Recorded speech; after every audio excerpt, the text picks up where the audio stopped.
ಎಲ್ಲರಿಗೂ ನಮಸ್ತೆ. ಬನ್ನಿ ಭೀಮಾ ಮೂವಿ ಹೆಂಗಿದೆ ನೋಡ್ಕೊಂಡ್ ಬರೋಣ. ಎಸ್ಪೆಷಲಿ ಈ ಮೂವಿ ನಮ್ಮ ಯೂತ್ಸ್ಗಂತೂ ತುಂಬಾ ಇಷ್ಟ ಆಗುತ್ತೆ. ಅದರಲ್ಲೂ ಸಲಗ ಮೂವಿ ಇಷ್ಟ ಆದ್ರೆ ಈ ಮೂವಿ ಇನ್ನೂ ಇಷ್ಟ ಆಗುತ್ತೆ. ಈ ಭೀಮಾ ಮೂವಿನೂ ಕೂಡ ಸಲಗ ಥರ ರಾಗೆ ರಿಯಲಿಸ್ಟಿಕ್ಗೆ ಸ್ವಲ್ಪ ಸಿನಿಮಾಟಿಕ್ ಟಚ್ನ ಕೊಟ್ಟು ನಮ್ಮ ಮಾಸ್ ಆಡಿಯನ್ಸ್ಗೆ ಒಂದು ಗ್ರೇಟ್ ಮೆಸೇಜ್ನ ನಮ್ಮ ವಿಜಯ್ ಅವರು ಕೊಟ್ಟಿದ್ದಾರೆ. ಇನ್ನು ಈ ಮೂವಿ ಸ್ಟೋರಿ ವಿಷಯಕ್ಕೆ ಬಂದರೆ ಇದೊಂದು ಆಂಟಿ ಡ್ರಗ್ಸ್ ವಿಷಯಕ್ಕೆ ಸಂಬಂಧಪಟ್ಟಂಥ ಮೂವಿ.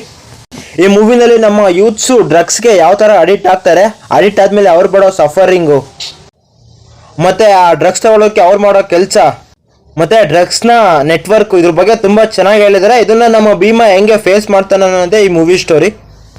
ಇದಕ್ಕಿಂತ ಜಾಸ್ತಿ ಹೇಳಿದ್ರೆ ಸ್ಪಾಯ್ಲರ್ ಆಗಿಬಿಡುತ್ತೆ. ಎಲ್ಲ ಮೂವಿನಲ್ಲೇ ಹೋಗಿ ನೋಡಿ. ಕ್ಲೈಮ್ಯಾಕ್ಸಲ್ಲಿರೋ ಟ್ವಿಸ್ಟು ನೆಕ್ಸ್ಟ್ ಲೆವೆಲ್ಲು.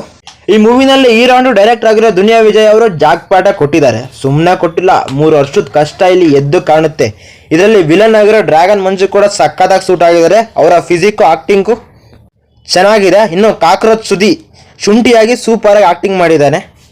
ಇನ್ನು ಫೇಮಸ್ ಯೂಟ್ಯೂಬರು ರಘುಗೌಡ ಅವ್ರ ಕ್ಯಾರೆಕ್ಟರ್ ನೋಡಿದ್ರೆ ನೀವೇ ಶಾಕ್ ಆಗ್ತೀರಾ. ಇನ್ನು ಪ್ರಿಯಾ ಶತಮರ್ಷನ್ ಅನ್ನೋರು ಪವರ್ಫುಲ್ ಕಾಪ್ ಆಗಿ ಸಕ್ಕತ್ ಆಕ್ಟಿಂಗ್ ಮಾಡಿದ್ದಾರೆ. ಮತ್ತು ಹೀರೋಯಿನ್ ಆಗಿ ಅಶ್ವಿನಿ ಅವರು ಕೂಡ ತುಂಬ ಚೆನ್ನಾಗಿ ಆ್ಯಕ್ಟಿಂಗ್ ಮಾಡಿದ್ದಾರೆ. ಇನ್ನು ಅಚ್ಯುತ್ ಕುಮಾರು ಮತ್ತು ಗೋಪಾಲ್ ದೇಶಪಾಂಡೆ ಅವರು ಕೂಡ ಅವ್ರ ಆ್ಯಕ್ಟಿಂಗ್ನ ತುಂಬ ಚೆನ್ನಾಗಿ ಮಾಡಿದ್ದಾರೆ. ಇನ್ನು ಈ ಮೂವಿನಲ್ಲಿರೋ ಸ್ಟೋರಿ ಆ್ಯಂಡ್ ಸ್ಕ್ರೀನ್ ಪ್ಲೇ ತುಂಬ ಚೆನ್ನಾಗಿದೆ. ಇಷ್ಟು ನೋಡ್ತಾ ಇದ್ದೆ ದುನಿಯಾ ವಿಜಯ್ ಅವರ 3 ವರ್ಷದ ಎಫರ್ಟು ಅಲ್ಲಿ ಎದ್ದು ಕಾಣುತ್ತೆ. ಇನ್ನು ಮ್ಯೂಸಿಕ್ಕು, ಬ್ಯಾಕ್ಗ್ರೌಂಡ್ ಸ್ಕೋರು, ಆ ಸಾಂಗ್ಸು ಈ ಫಿಲಮ್ಗೆ ಬಿಗ್ ಪ್ಲಸ್ ಪಾಯಿಂಟ್ ಅಂತ ಹೇಳಿದ್ರೆ ತಪ್ಪಾಗಲ್ಲ. ಇನ್ನು ನೆಗೆಟಿವ್ ಅಂತ ಬಂದರೆ ಏನಂತ ನೆಗೆಟಿವ್ ಇಲ್ಲ. ಆ ಡ್ರಗ್ಸ್ ತಗೊಳ್ಳೋ ಯೂತ್ಸು ಇನ್ನೂ ಸ್ವಲ್ಪ ಬೆಟರಾಗಿ ಆ್ಯಕ್ಟಿಂಗ್ ಮಾಡಿದರೆ ಚೆನ್ನಾಗಿರೋದಷ್ಟೇ. ಇನ್ನು ಫಿಲಮ್ ಫುಲ್ಲು ನಮ್ಮ ಮಾಸ್ ಆಡಿಯನ್ಸ್ಗೆ ತುಂಬ ಚೆನ್ನಾಗಿ ಕನೆಕ್ಟ್ ಆಗುತ್ತೆ.